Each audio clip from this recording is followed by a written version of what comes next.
ستاؤ گے۔ اس شعر کے ساتھ میں محمد کے طریقے سے قدم جو بھی ہٹائے گا، محمد کے طریقے سے قدم جو بھی ہٹائے گا، کبھی رستہ نہ پائے گا، کبھی منزل نہ پائے گا۔ اس شعر کے ساتھ میں ہم سب کے مشفق و مربی کرم فرما سرپرست حضرت مولانا الحاج مولانا محمد سلیم صاحب قاسمی دامت برکاتہ العالیہ۔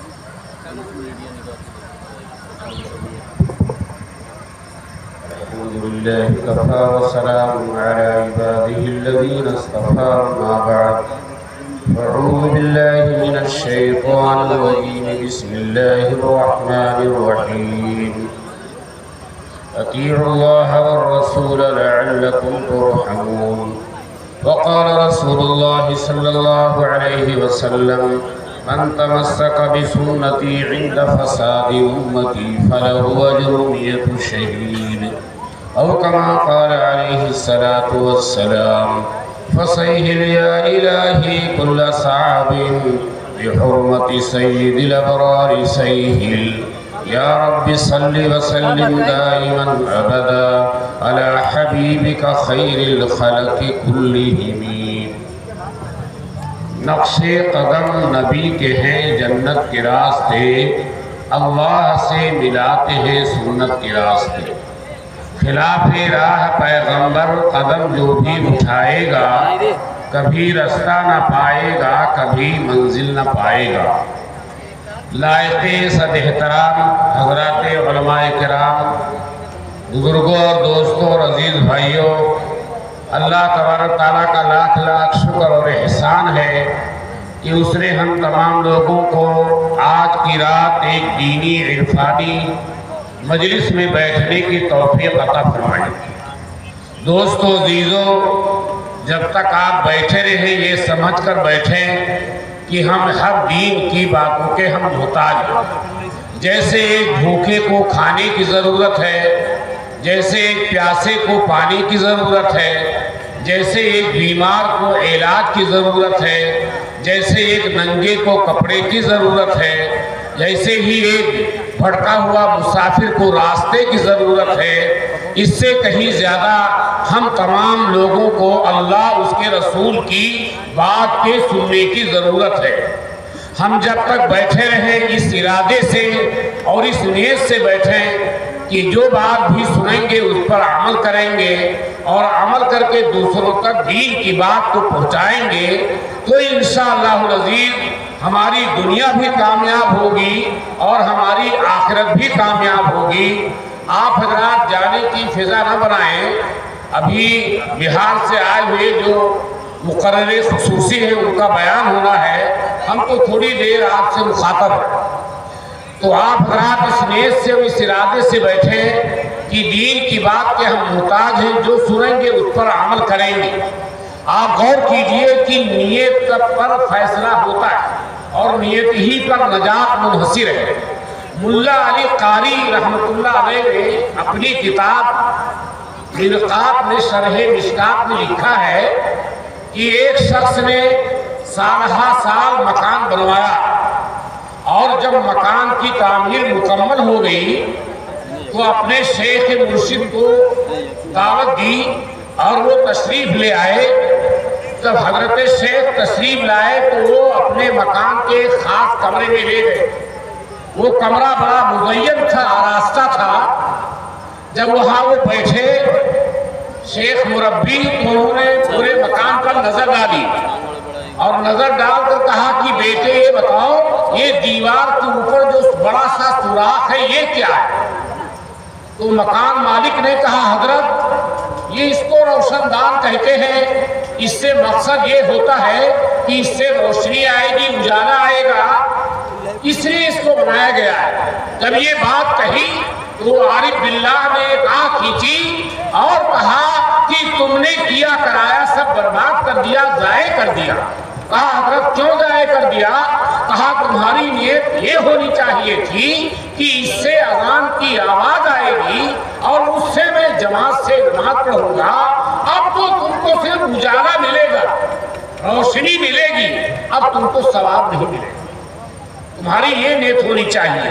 آج جلسے میں آنے کے لیے تو یہ جذبہ ہوتا ہے کہ ہم کس کی بات سنیں گے، کس کا لہجہ کیسا ہے، کیا ہے، یہ ساری باتیں۔ آپ یہ سنیے کہ کرسی میں بہت بڑا اجتماع ہوا تھا، جس میں اس وقت کے جید عالم حضرت مولانا محمد یوسف صاحب حضرت جی، مولانا علی میاں، مولانا منظور نعمانی، یہ تینوں اکابر اس اجتماع میں شریک تھے اور انہی کا بیان ہونا تھا۔ ان حضرات نے بیان کیا اور بیان کرنے کے بعد جب تینوں بیٹھے تو اس میں یہ تبصرہ ہونے لگا بات کس کی اچھی ہوئی۔ کوئی کہہ رہا تھا آپ کی بات اچھی ہوئی، کوئی کہہ رہا تھا اس کی بات اچھی ہوئی۔ تو ایک بہت بڑے عارف کامل نے کہا کہ اچھوں کے جو اچھے ہیں ان کی ہر بات اچھی ہے، ان کی ہر بات اچھی ہے، اور اسی کے ذریعے دوستو عزیزو نجات ملنی ہے۔ اس لیے ہم اور آپ جب تک بیٹھے رہیں، بڑے ہی محتاط بن کر کے بیٹھے رہیں۔ یہ مجلسیں کبھی کبھی قائم ہوتی ہیں اور کبھی کبھی ان کا انعقاد ہوتا ہے۔ میں تو دل کی گہرائی سے اشرف کو دعا دیتا ہوں جنہوں نے عقیقہ مسرورہ کے موقع پر اتنا بڑا جلسہ منعقد کیا۔ میں دعا کرتا ہوں تمام عالموں کی طرف سے کہ اللہ تبارک تعالیٰ ان کو ہر طریقے سے دین میں ترقی عطا فرمائے، دین میں ترقی عطا فرمائے۔ لوگ ایسے موقع پر ناچ گانے رنگ ریلیوں کی مجلسوں کا انعقاد کرتے ہیں اور لوگ اس میں آج ہی صبح کی بات ہے، میں ایک جگہ جا رہا تھا، نام تو میں اس کا نہیں جانتا، لیکن میں یہ ضرور جانتا ہوں کہ آج 2-3 سال پہلے اس نے حج کیا۔ وہ بھٹے کا مالک ہے، لیکن آج اس کے لڑکے کی شادی تھی تو میں نے اپنی آنکھوں سے دیکھا، اللہ رحم کرے کہ طوائف کو نچا۔ اس طرح سے بے دینی عام ہو رہی ہے۔ آپ حضرات غور کریں کہ اس وقت حالات کتنے بدتر ہیں اور کتنے سنگین ہیں، کتنے خطرناک ہیں۔ یہ موقع رنگ ریلیوں کا ہے، یہ موقع ناچ گانے کا ہے، یہ موقع عیاشی کا ہے، یہ موقع تو اللہ کے سامنے رونے کا ہے، گلگلانے کا ہے، اللہ سے رابطے کا ہے، اللہ کو راضی کرنے کا ہے۔ اسی لئے حکیم اختر علیہ الرحمہ نے فرمایا ہے، نگاہ اقربا بدلی مزاج دوستہ بدلا، نظر ان کی کیا بدلی کہ کل سارا جہاں۔ ایک اللہ کی نظر بدل گئی اور سارے جہاں کا نظام بدل گیا۔ اس لئے دوست و عزیزو اس وقت کا تقاضا ہے اور یہ وقت پیغام دے رہا ہے ہم کو کہ ایسے موقع پر اللہ تبارک تعالیٰ سے معاملہ صحیح رکھو اور اللہ تبارک تعالیٰ کے سامنے جھک جاؤ، اللہ تعالیٰ کے سامنے تضرع کرو، وزاری کرو، آہذاری کرو۔ اللہ تبارک تعالیٰ کو رحم آئے گا تو اللہ تعالیٰ حالات کو درست فرما دیں گے۔ آپ غور کیجئے کہ حضرت عبداللہ ابن مبارک اور فضیل ابن عیاض اور سفیان ثوری رحمت اللہ علیہ، یہ تینوں بزرگ بیت اللہ میں اعتکاف کیے ہوئے تھے۔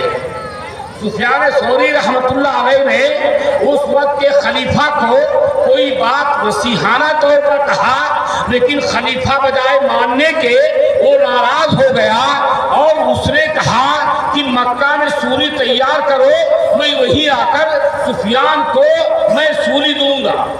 جب یہ بات سنی تو عبداللہ ابن مبارک نے کہا، ارے سفیان تم نے کیا بات کہہ دی، اب تو ہم کو بھی پھانسی دی جائے گی اور تم کو بھی پھانسی دی جائے گی، اب تینوں کو پھانسی دی جائے گی۔ تو حضرت سفیان ثوری رحمت اللہ علیہ نے جب یہ بات سنی تو کہا، کیا کہا، مجھ کو پھانسی دی جائے گی، اور غلاف کعبہ پکڑ کر کے اور اللہ کو مخاطب کیا اور کہا، اے اللہ تو جانتا ہے کہ میرا تعلق اس سے کیسا ہے، اس تعلق کا واسطہ دیتا ہوں کہ وہ دشمن جو ہے حدود مکہ میں داخل نہ ہونے پائے۔ تو اللہ تبارک تعالیٰ نے حضرت کی دعا قبول کی اور حدود مکہ میں وہ داخل نہیں ہو سکا اور وہیں پر ہلاک ہو گیا۔ وہ تعلق اللہ سے پیدا کرو، ہمارا وہ تعلق اللہ سے نہیں ہے جو مانگا جائے، ریا وزاری کی جائے، آنسو بہایا جائے اور اللہ ہمارے حالات کو درست کر دے۔ اس لیے